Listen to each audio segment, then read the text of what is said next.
Hello, everyone, and hope you really enjoy this new episode. We're going to be joined by two members of the scientific community in Spain, Alfredo López and Mónica González, and they are from the organization Orca Ibérica GTOA. And thankfully, they agreed to join me in an interview just to give you an update on what's going on with the orca situation over in Spain and those coastal regions of the country, and kind of break it down, take away all the speculation that the world news is going on about. There's some really important information in here, but the gist of what they really wanted to do is give everyone information, especially those visiting those regions. But there's some amazing information in this interview, and I really hope you enjoy it. So I'm going to play it now, but thank you very much for joining, and have a good day. Today we'll just cover the interactions going on and get to the scientific bottom of what's happening, and also mitigating factors and how to help sailors in those areas. So if you guys want to do some personal introductions, that'd be brilliant. So thank you, Nick, for inviting us to be here with you. It's very interesting for us to talk about these awesome animals. And we are from CENMA. CENMA is an NGO who is in the northwest of Spain, in Galicia, and we work with the stranded network of Galicia. And then we have a project financed by Santander Foundation, and we are studying why orcas are doing this kind of behaviors, which we define as interactions, not as attacks. And right now we are recording all data about this behavior and trying to understand. We look to different hypotheses about why they are doing this, and we are trying to reach out to a solution for orcas and for sailors too.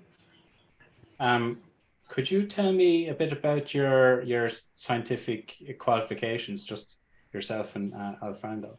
Alfredo is PhD in biology, and he has 30 years of experience in this organization in CENMA, and I am marine biologist.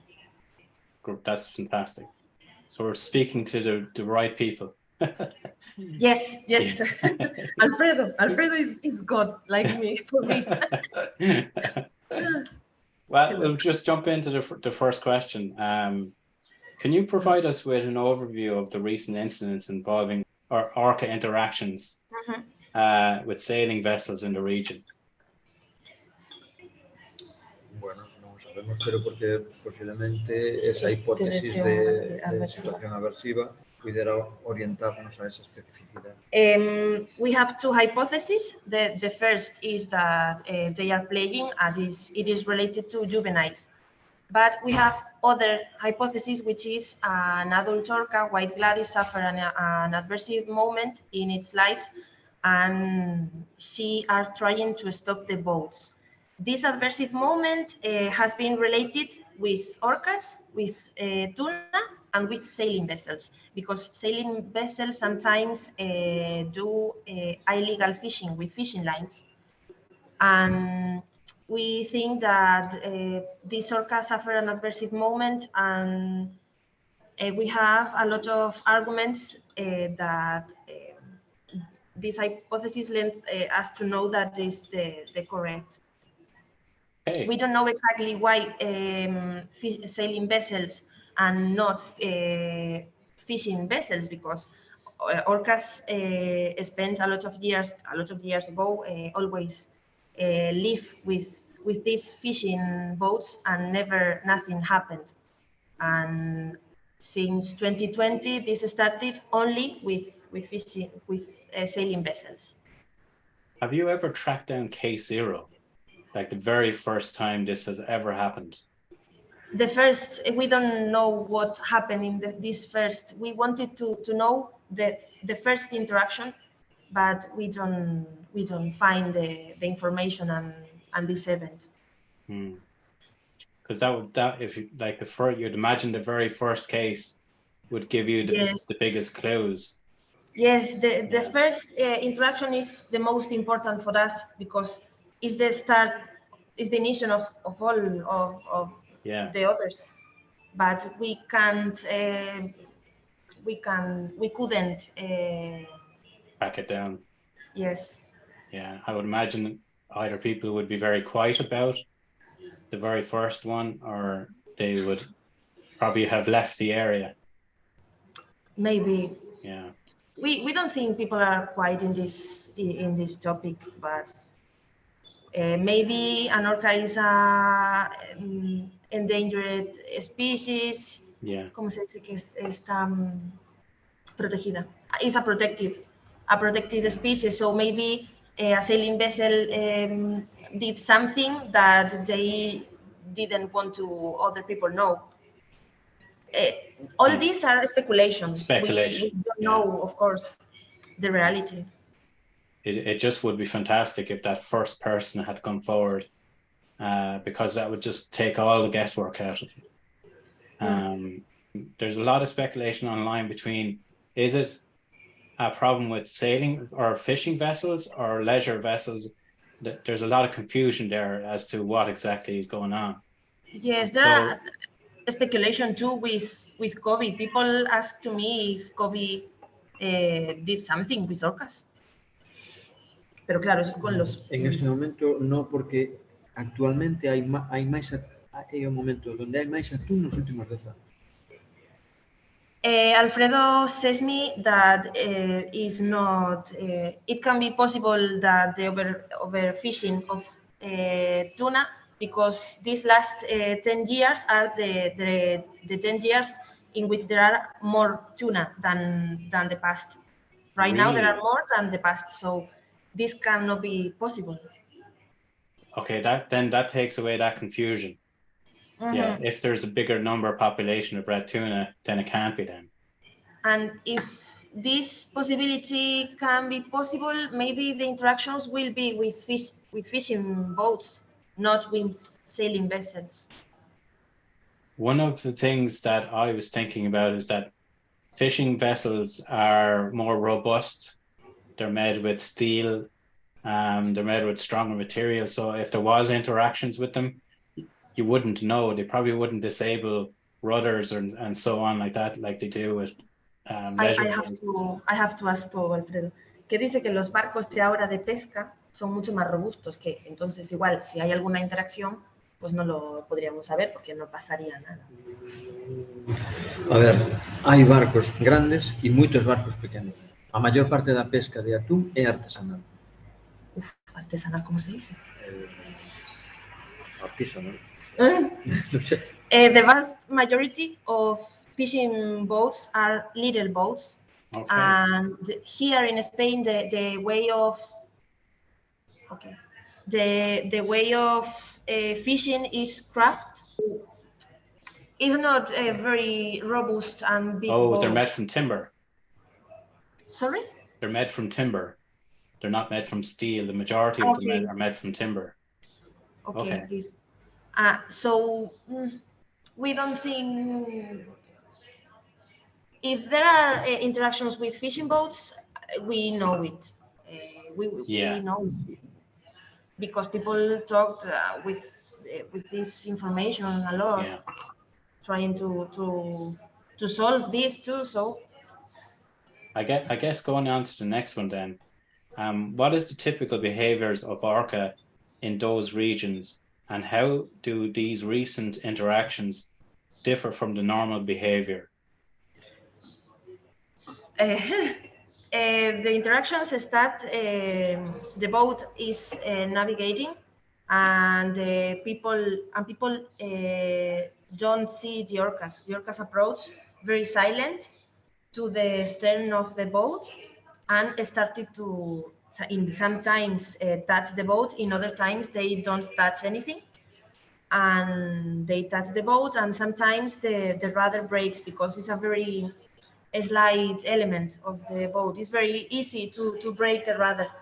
And the difference between the normal behavior and this is that the other orcas don't approach to boats and don't touch anything. So, que no se acercan y que no tocan nada. Interacción había, se acercaban, pero no tocaban, no había contacto. Ah, vale. In the past, there are interactions too with fishing boats, con de pesca. Con veleros. Sorry, with sailing boats, but orcas never touch anything. And since 2020, they start to touch the boats. Wow. In some cases, there are a lot of interactions with the orcas only approach to the boat and see the rudder, see the down of the boat and just go. So it's not necessarily the contact. Yeah. So interesting. We'll go on to the next question. Are there any specific pattern or trends you have observed in the interactions, such as certain locations, times of the year, or types of vessels targeted specifically? Like in terms of the leisure vehicle, is there specific leisure vehicles that are mostly attracted to? Onde están as orcas hai interacción. Por onde las se van movendo hai interacción. E o problema é que hai 2 ou 3 elementos que se repiten, que son persecución, examen e tal, e a partir de aí van variando moito. É moi difícil encontrar un patrón. Claro, y patrón de zonas, pues nada que te digan. No. Donde hay orcas y donde hay barcos hay interacción. We don't register a pattern in areas because orcas follow the tuna. So in spring they are in the Strait of Gibraltar, and then in summer they go to Galician waters. But we found it's very difficult, but we know some patterns when they approach. They approach the boat, they examine the boat. ¿Y después qué más? O sea, lo examinan y después ya... Y después a partir de ahí tocan timón, tocan barco. Y después ya divagan. Sí. So they approach to the boat, they touch the boat and touch the rudder, and I don't know how to say in English the part under the water to the boat. But then they can start to do each orca do something different in different days. There are very intelligent animals like us. They don't repeat a pattern every day to do the same. Always approach to the boat, but they can do whatever they want. Wow. So we don't find a very... We consider orcas as brains. It's not animals. They are very different brains. Yeah. They're highly intelligent. Someday one orca can be more happy, and other day more sad, and other day spend more time, other less. Yeah. They are very difficult. There are a lot of combinations, different combinations. No sé si existe combination. It's hard to measure intelligence, but they probably have a comparable intelligence to ours. And what factors do you believe might be contributing to the orca interactions with sailing vessels? No sabemos, pero muy posiblemente pesca ilegal. We don't know, but we think that illegal fishing related to sailing vessels. Okay. Yes, but we are not sure about it. It's only hypothesis. Yeah. And speculations. And so to take away any confusion of this next question, has there been any documented injuries or fatalities as a result of these interactions? And if so, can you provide details on the severity of the incidents? Eso, si hay heridas de interacciones. En principio, os animales non se lastiman, en principio, pero encontramos algúns coa cabeza raspada e a orca, a Gladys negra, con unha ferida no costado, que non sabemos cando se produciu, pero posiblemente a causa dunha colisión. Vale.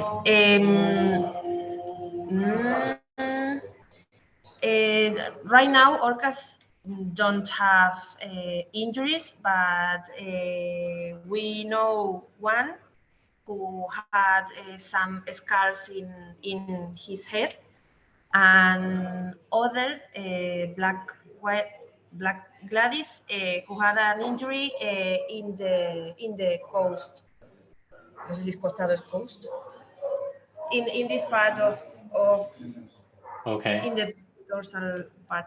And last year we saw an orca with a fishing line stuck in its body. Wow. So And there are fishing lines. Yeah. So. And this injury, which had black waddies, we think that is related with a collision of a boat. A collision. In terms of sailing vessels, there is speculation that says 3 vessels have been sank since this behavior has begun, and other vessels have been towed into port. Has there any injuries been recorded to humans or fatalities? To humans. To humans. Sí hay, pues eso, al revés, en los humanos.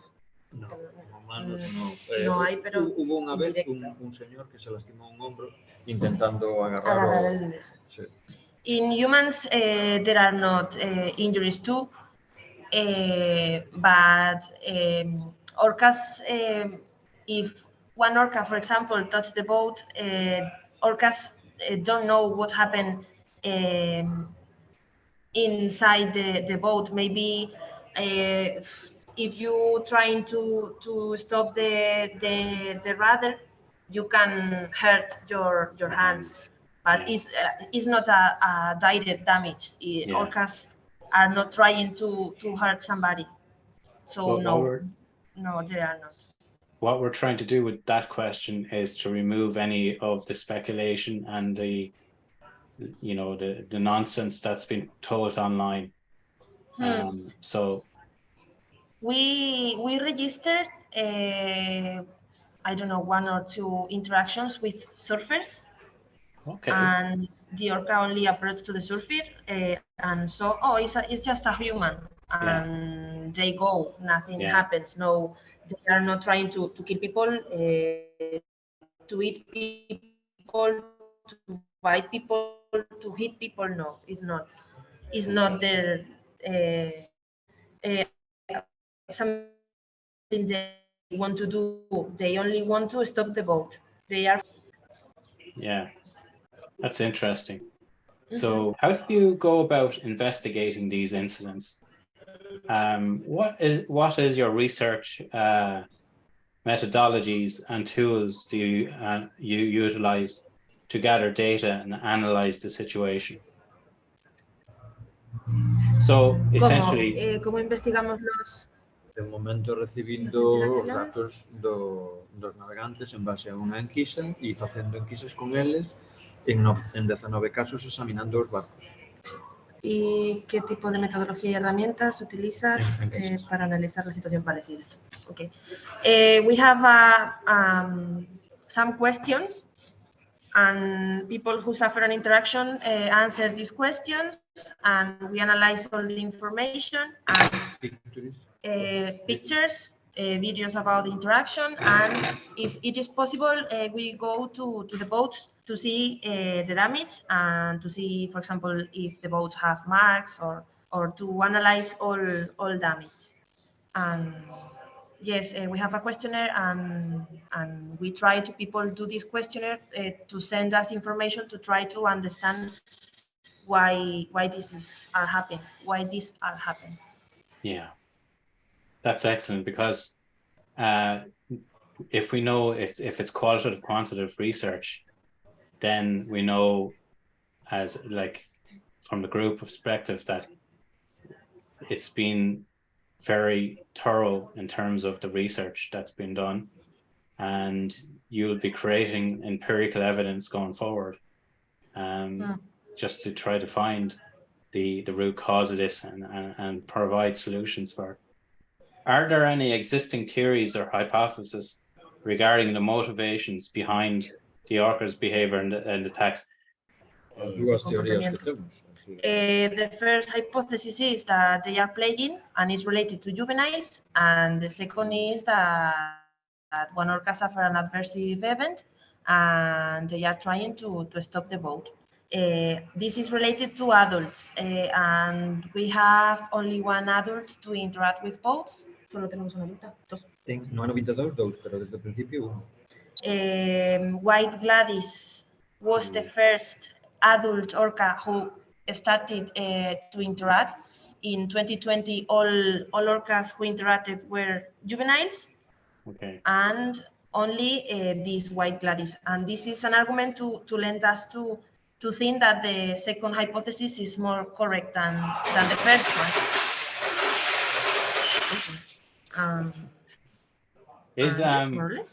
Is Gladys a matriarch, or is she just a member of the pod, normal member of the pod? Can you repeat? Sorry. Sure. Is Gladys a matriarch of the pod, or is she just another member? Yes. The population of orcas it is made by matriarchal orcas, and the mothers and grandmothers are very important in the pods.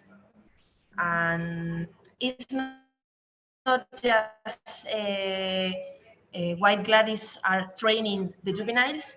Is more related to juveniles are looking a very important mother of our family is doing this kind of behavior, and these juvenile orcas are thinking that if this important mother are doing this, maybe I have to do to keep my survival, try to survive. So they are imitate White Gladys, not White Gladys are teaching like I don't know, like a school. Are there any efforts being made to mitigate the risk to sailors and vessels in the affected areas? What precautions and safety measures do you recommend to sailors navigating these waters? We did an application to mobile phone, GT Orcas. And in this application, we have some maps with traffic lights. This traffic light shows the areas in which orcas are interacting. So it's a good tool to try to avoid these areas. You can navigate to avoiding these areas. We have a protocol, a safety protocol too, and we always say to if it is possible, try to stop the boat, because speed is a motivation for a lot of cetaceans, like common dolphins. When common dolphins approach to the bone of the boat and turn off the engine, and it is very difficult because it's a scary moment for people, of course. But if you are shouting, or if you are throwing something to see, the curiosity of the orca increase a lot and spend more time in the interaction. So it's better to stop the boat and to keep a silent profile and try to keep calm to promote this to mitigate. Yes, thank you.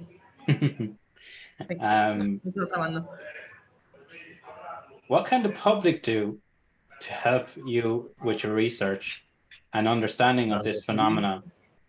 Are there any citizen scientists and initiatives or reporting mechanisms put in place? In this application, we have these questions, so we try to reach out to people. Please send the information, please send the pictures, the videos, because it's very important to identify the individuals. We have a catalog to identify this. And ¿qué más me dijiste? Cada vez llegan menos datos. And right now there are a lot of incidents, but less information gets to us. Each day we receive less information, day by day. That's excellent. That you have put those things together. Problem. Yeah. How are the other local authorities and marine organizations collaborating with you to address this issue. Are there any plans for implementing long-term solutions or management strategies? Si hay otras autoridades, organizaciones que estén colaborando. A ver, os gobernos están... Esa es la primera pregunta. Os gobernos españoles y portugueses están poniendo en marcha algunas medidas, aunque sean tardías, pero en algunos casos con poca colaboración. Spanish and Portuguese governments are doing some plans to try to get a solution, but with a very with a poor collaboration with us. Okay. Y la otra parte era, ¿hay planes a largo plazo, soluciones a largo plazo o algún tipo de estrategia para esto? Se está falando con los gobiernos, pero de momento no. Governments are talking with the Spanish and Portuguese governments, but right now there are not a long-term solution or some strategies to try to stop these interactions. Okay. That must be very frustrating for you guys. That you're having problems with. It is. Yeah, I can imagine. Like, but in all fairness to you, creating an application and having public interactions and providing you data, like those are amazing things to be able to do for your organization, to be able to provide that for the public. I have to commend you and all the scientists involved in creating those procedures and resources available to people. We are trying to show the application and try to people use the application because have a very useful information with areas, with things to do and with things to please don't do. And it's very easy to follow, and we are trying to reach out to all people that we have this application is very important for sailors to keep the safety. But absolutely. We'll just jump on to the next question.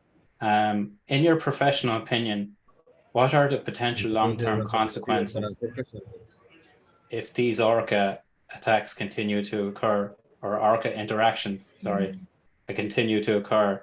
How might they impact the local marine ecosystem or tourism industry? Vale. The consequence of orcas will be very bad. If this continue, people are more angrier day by day. So this will finish with a bad movement. And ¿cómo puede afectar al ecosistema marino las interacciones? In the marine ecosystem. ¿Cómo? The marine ecosystem. The impact will be that orcas disappear because orcas is an endangered species by the IUCN, and by the Spanish law, it is an endangered. No, it's a vulnerable species. Vulnerable. IUCN en peligro crítico. Sí, y en Portugal también. And in Portugal is endangered species too. So to the marine ecosystem is a mess that orcas disappear. Y a la industria. La industria pues puede limitar, puede llegar un momento que se limite in the observación. Tourism industry will have bad consequences too, because maybe there will be some laws try to limit this tourism, and people avoid to go here to go sightseeing, to go sighting, or and this will decrease our economy. So, but bad things. Bad impacts in marine ecosystem, in tourism industry, and in orcas and in people. So Orca would be the apex predator in the area, but they mainly predate on red tuna.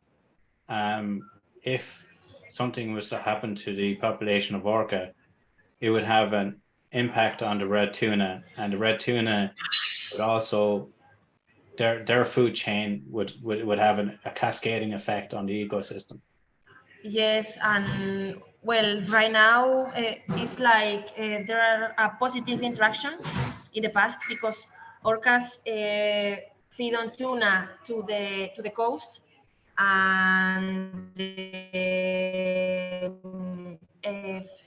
fishing things that fishermen to the nets of the fishers, and fishermen eat and orca eat. Is a positive interaction. So for the very final question that I'd like to ask, okay, is there anything that you both would like to add to this and speak to the members of the group, or discuss your organization, or any way that we can help as individuals to you and your organization?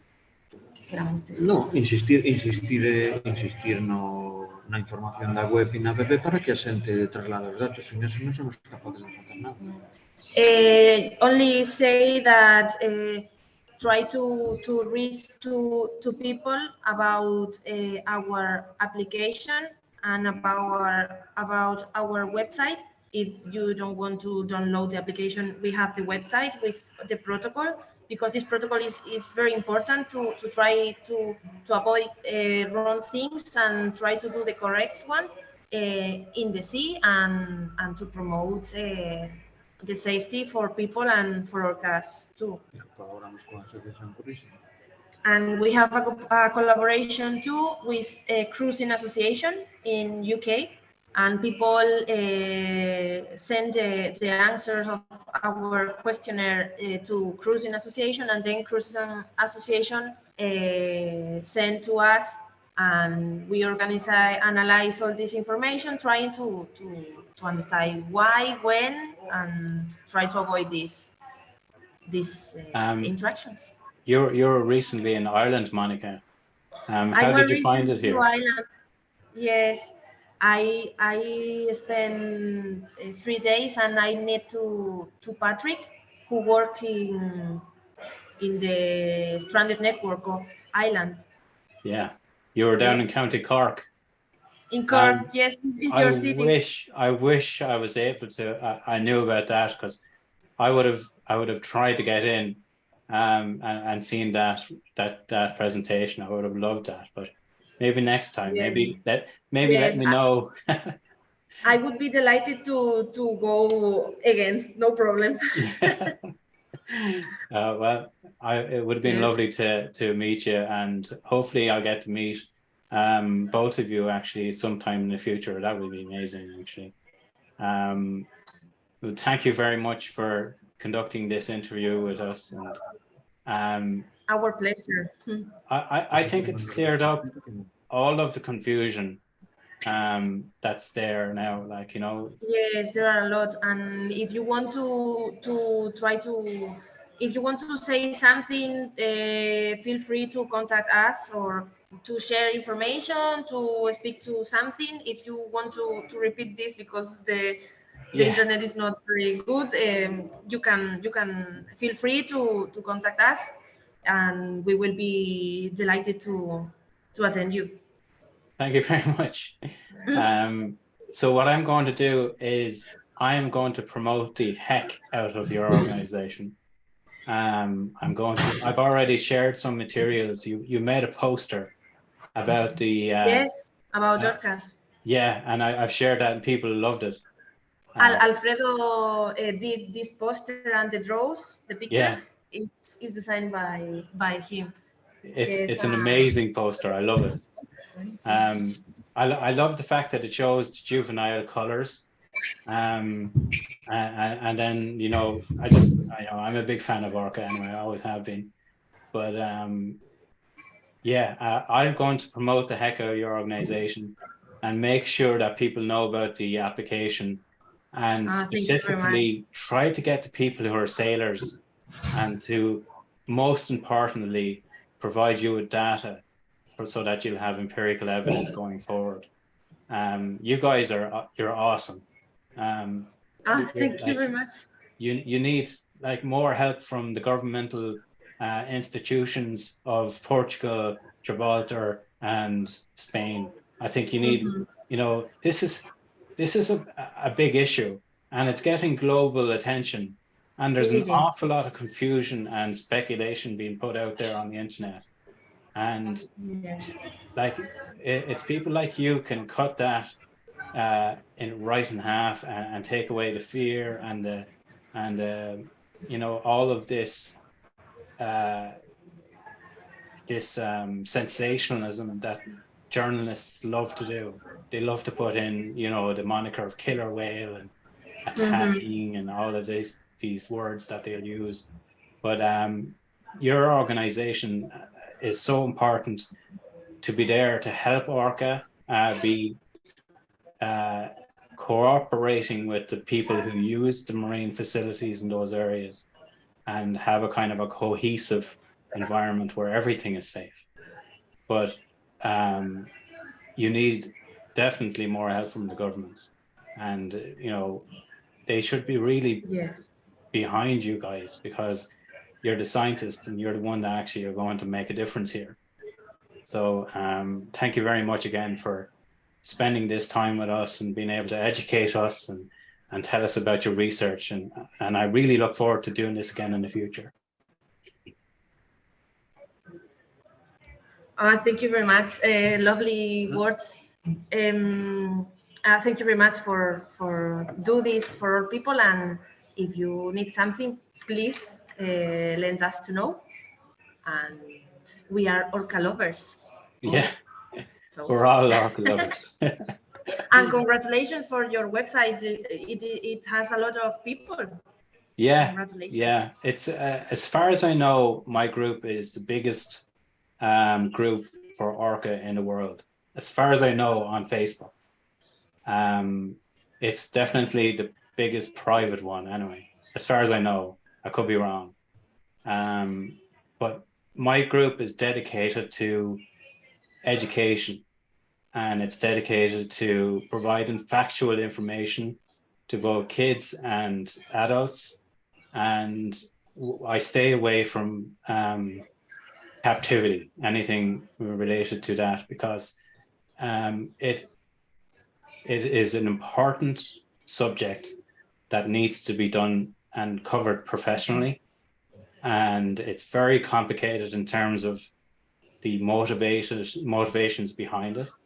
And I can discuss about wild orca and provide information about wild orca, but I'm not an expert in captivity, and it needs to be covered professionally.